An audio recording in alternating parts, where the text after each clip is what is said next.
satu tentang pengambilan keputusan, dan saat ini saya akan mewawancara Ibu terkait dengan hal itu. Jadi saya langsung saja ya Bu dengan pertanyaan. Boleh sekali.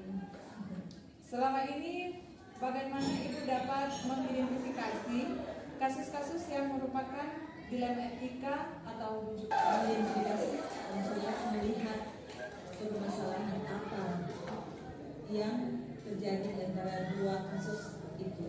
Saya identifikasi tentu saja menganalisa dua masalah itu, kemudian melihat masalah yang paling keputusan yang akan diambil yang paling tepat, yang paling tepat di antara dua masalah yang benar. Tentu saja harus ada analisa yang tentu saja seperti yang saya katakan tadi, harus diidentifikasi dulu permasalahan.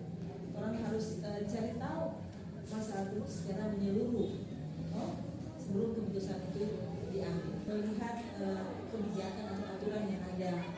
Setelah itu tentu saja ada kolaborasi dengan pimpinan sekolah yang ada di sini, terutama wakil kepala sekolah.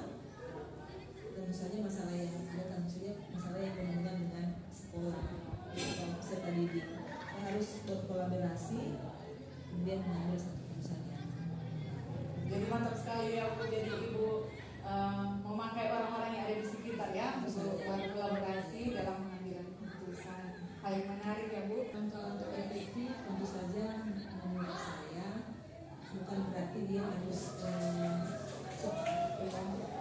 tentu saja juga tidak boleh lama.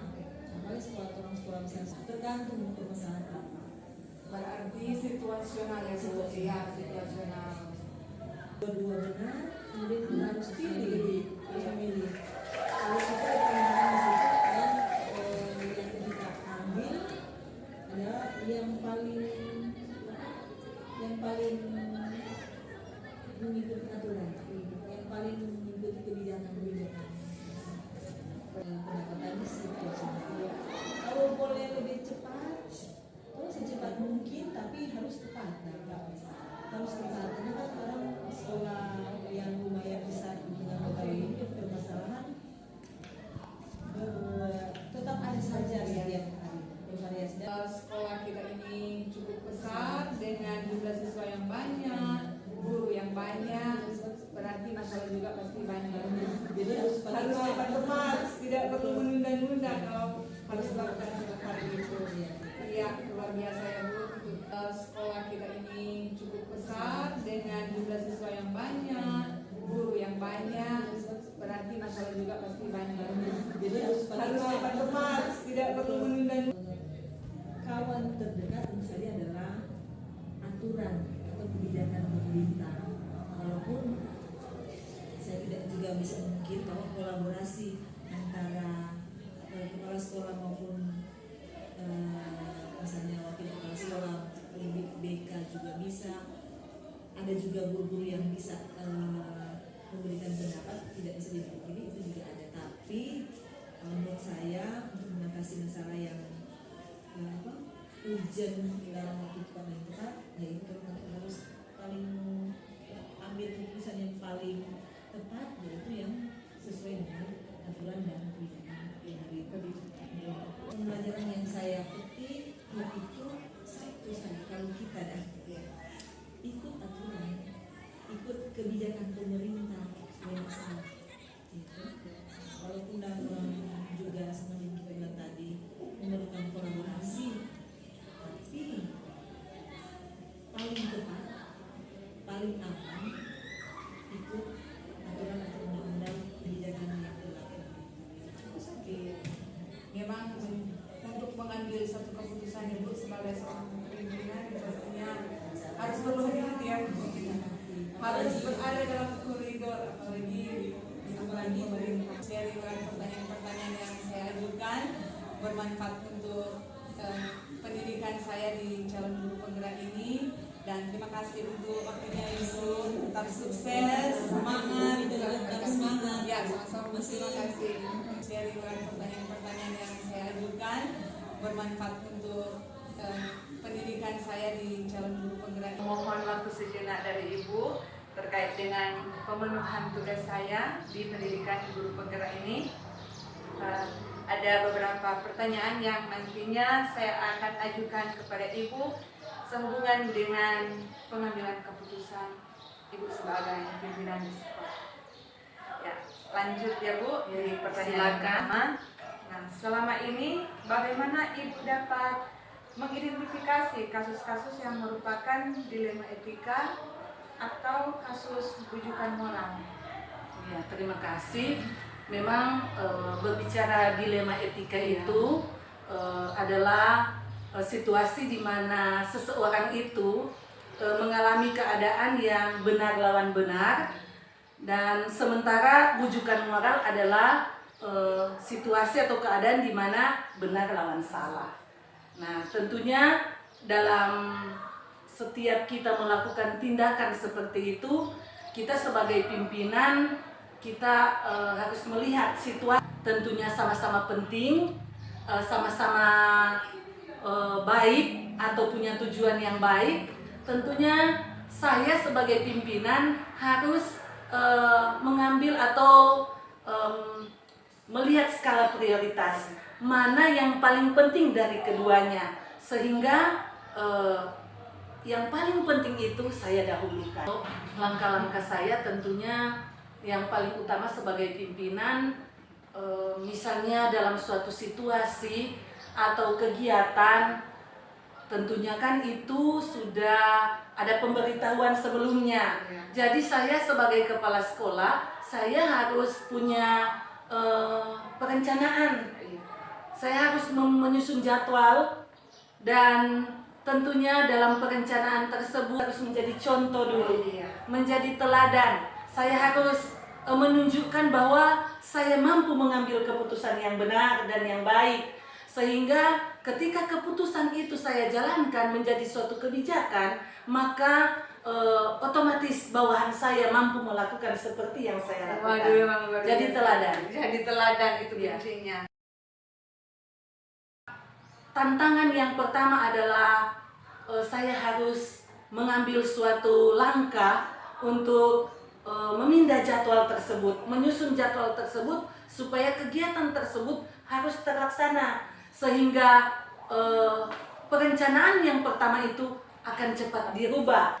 Saya melihat apakah itu ada penanganan langsung ekstra, saya harus cepat bereaksi. Tetapi ketika dilema etika ini perlu penanganan yang panjang, saya harus mengambil waktu di lain faktor-faktor. Orang yang bawahan saya, misalnya wakil kepala sekolah, misalnya dua kejadian, saya harus hadir di sekolah dan saya harus mengikuti rapat, contoh. Jadi karena ada wakil kepala sekolah, saya menggunakan WA untuk menelepon dia. Dia adalah ibadah, kita akan melakukannya dengan penuh kesungguhan hati untuk Tuhan, bukan untuk orang-orang sekitar. Jadi ketika tadi Ibu menyatakan bahwa harus menjadi teladan, saya juga banyak menimba ilmu dari Ibu sebenarnya di semangat ini. Memberi teladan, buat satu perencanaan yang matang ya Bu. Selain itu di atas semuanya itu kerja adalah ibadah. Memang luar biasa Bu, sangat bermanfaat wawancara kita di siang hari ini. Terlebih bagi saya pribadi, saya juga banyak. Jadi mohon maaf mengganggu waktu Ibu dalam kegiatan di sekolah ini ya Bu. Saya mohon izin sejenak untuk mewawancarai Ibu sebagai pimpinan, sebagai kepala sekolah di SD Gemi Buyumon ini. Jadi terkait dengan beberapa hal yang akan saya wawancarai kepada Ibu sehubungan dengan pemenuhan tugas saya Bu sebagai salah satu guru penggerak, calon guru penggerak angkatan 7 di Kabupaten Minahasa Selatan. Saat ini saya bersama dengan Kepala SD Gemi Buyumon, Ibu Since Sarce Mamoto, Sarjana Pendidikan. Ya, Bu, mohon waktu sejenak ya Bu, saya langsung saja dengan pertanyaan. Pertanyaan pertama ya Bu, selama ini bagaimana Ibu dapat mengidentifikasi kasus-kasus yang merupakan kasus dilema etika atau bujukan moral? individu lawan masyarakat. Yang kedua, rasa keadilan lawan rasa kasihan. Yang ketiga, kebenaran lawan kesetiaan. Yang keempat, jangka pendek lawan seorang pemimpin dalam mengambil sebuah keputusan hendaknya dengan bijak. Sama-sama penting, tetapi ada yang lebih Melihat mana yang lebih penting ya Bu, selanjutnya mengumpulkan data-data. Ya, luar biasa Bu untuk jawabannya. Selanjutnya, hal apa yang selama ini Ibu anggap efektif dalam pengambilan keputusan, khususnya pada kasus dilema etika? prinsip yang dinilai. Berarti semua keputusan itu pada intinya berpihak pada murid dalam sebuah penyelesaian kasus dilema etika. Apakah Ibu langsung menyelesaikannya di tempat atau memiliki sebuah jadwal untuk menyelesaikannya? Bentuk prosedur seperti apa yang biasanya Ibu jalankan? Direncanakan. Oh, Karena kalau mau mengambil satu keputusan tidak direncanakan bisa salah. iya, luar biasa Ibu. Segala sesuatu harus direncanakan. Iya. Dan seseorang atau faktor yang selama ini mempermudah atau membantu Ibu dalam pengambilan keputusan, khususnya dalam kasus dilema etika yang mungkin membantu Ibu. Yang membantu saya sebagai kepala sekolah adalah guru dan komite sekolah. Guru-guru dan komite sekolah. Karena mereka selalu ada ya Bu bersama di Iya. semua hal yang telah Ibu sampaikan. Kira-kira pembelajaran apa yang dapat Ibu petik dari pengalaman selama Ibu mengambil satu keputusan dilema etika? Adakah pembelajaran selama ini? Sudah lama ya sebagai kepala sekolah. Pembelajaran yang Ibu dapat. Menunjang di dalam sekolah. Jadi Tersedianya informasi yang bermanfaat. luar biasa Ibu semua jawaban yang Ibu ajukan ini. Menciptakan suatu kegiatan kelas yang berkondisi dan kondusif. Jadi luar biasa semua jawaban Ibu dari pertanyaan yang saya ajukan. Kalau di sini saya dapat kesimpulan ya Bu, ketika Ibu mengambil satu keputusan harus melihat mana yang paling penting, yang prioritas itu yang Ibu putuskan. Kemudian tidak lupa juga melibatkan guru dan komite ya, berkolaborasi ya Bu bersama komite dan kepala sekolah untuk pengambilan keputusan yang pada intinya juga di bagian akhir saya dapat merekam bahwa keputusan yang Ibu ambil berhubungan dengan minat bakat anak, berarti keputusan yang Ibu ambil itu berpusat pada murid.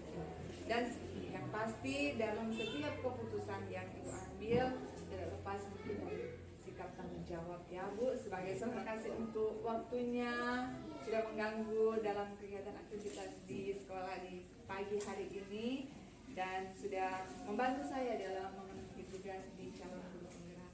Sekali lagi terima kasih ya Bu untuk waktunya. Tuhan tidak